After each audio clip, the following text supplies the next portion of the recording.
Hello, I'm Dr. Deborah Russell. I'm a lecturer in 18th century literature at the University of York. I'm very excited to be part of a project that will produce the first full scholarly edition of the works of the great 18th century Gothic novelist Anne Radcliffe for Cambridge University Press.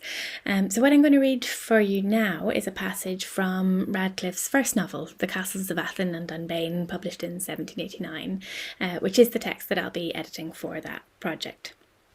So in this scene, the hero Osbert, Earl of Athlin, is looking for his friend, Alan.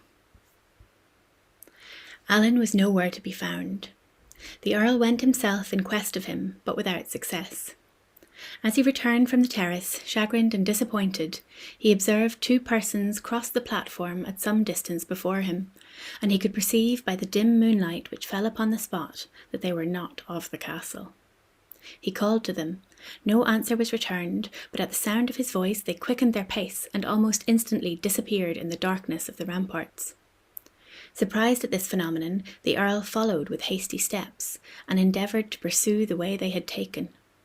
He walked on silently, but there was no sound to direct his steps. When he came to the extremity of the rampart, which formed the north angle of the castle, he stopped to examine the spot and to listen if anything was stirring. No person was to be seen, and all was hushed. After he had stood some time surveying the rampart, he heard the low, restrained voice of a person unknown, but the distance prevented his distinguishing the subject of the conversation. The voice seemed to approach the place where he stood.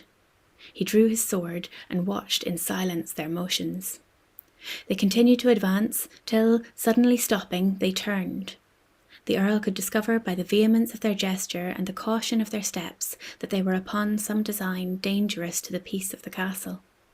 They turned again towards the place where the Earl still remained. The shade of a high turret concealed him from their view, and they continued to approach till they arrived within a short space of him, when they turned through a ruined archway of the castle and were lost in the dark recesses of the pile.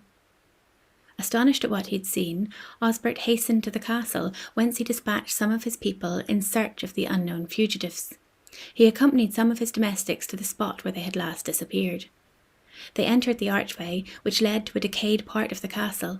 They followed over broken pavement the remains of a passage which was closed by a low, obscure door, almost concealed from sight by the thick ivy which overshadowed it. On opening this door, they descended a flight of steps which led under the castle, so extremely narrow and broken as to make the descent both difficult and dangerous. The powerful damps of long pent-up vapours extinguished their light, and the Earl and his attendants were compelled to remain in utter darkness. A short breathing was distinctly heard at intervals near the place where they stood. The servants shook with fear. They remained entirely silent, listening its return, when a sound of footsteps slowly stealing through the vault startled them. The Earl demanded who passed. He was answered only by the deep echoes of his voice.